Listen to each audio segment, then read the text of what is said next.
ಭಾರತೀಯ ಜನತಾ ಪಾರ್ಟಿ ಮತ್ತು ಜೆಡಿಎಸ್ ಎರಡೂ ಪಕ್ಷದ ಹಿರಿಯರು ಕೂತು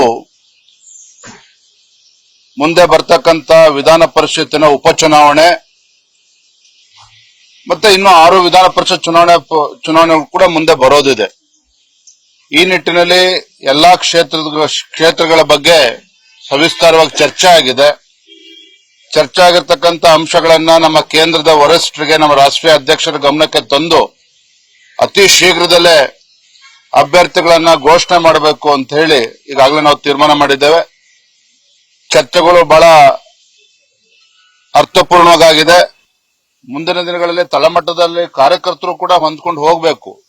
ಆ ರೀತಿ ಯಾವುದೇ ಸಮಸ್ಯೆ ಇಲ್ಲ. ಆದರೂ ಸಹ ಮೇಲ್ಮಟ್ಟದಲ್ಲಿ ಇವತ್ತು ಹೊಂದಾಣಿಕೆ ಆಗಿರ್ತಕ್ಕಂಥ ಸಂದರ್ಭದಲ್ಲಿ ತಳಮಟ್ಟದಲ್ಲೂ ಕೂಡ ನಮ್ಮ ಭಾರತೀಯ ಜನತಾ ಪಾರ್ಟಿ ಹಾಗೂ ಜೆಡಿಎಸ್ ಪಕ್ಷದ ಕಾರ್ಯಕರ್ತರು ಎಲ್ಲಾ ಚುನಾವಣೆಗಳಲ್ಲೂ ಕೂಡ ಒಗ್ಗಟ್ಟಾಗಿ ಒಂದಾಗಿ ಎದುರಿಸಬೇಕಾಗಿದೆ. ಆ ನಿಟ್ಟಿನಲ್ಲಿ ಎಲ್ಲಾ ಚರ್ಚೆಗಳು ನಡೆದಿದೆ. ಒಳ್ಳೆ ರೀತಿ ಚರ್ಚೆ ಆಗಿದೆ.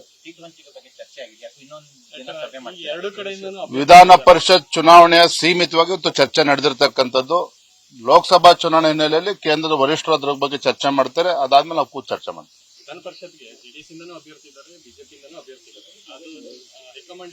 ಈ ವಿಚಾರವಾಗಿನೇ ಚರ್ಚೆ ಮಾಡಿರ್ತಕ್ಕಂಥದ್ದು. ಮಾನ್ಯ ಕುಮಾರಸ್ವಾಮಿ ಅವರು, ಯಡಿಯೂರಪ್ಪನವರು, ನಮ್ಮ ಪಕ್ಷದ ಎಲ್ಲ ಹಿರಿಯರು ನಾವೆಲ್ಲ ಕೂತು ಚರ್ಚೆ ಮಾಡಿದ್ದೇವೆ. ನಮ್ಮಲ್ಲಿ ಯಾವುದೇ ರೀತಿ ಗೊಂದಲ ಇಲ್ಲ.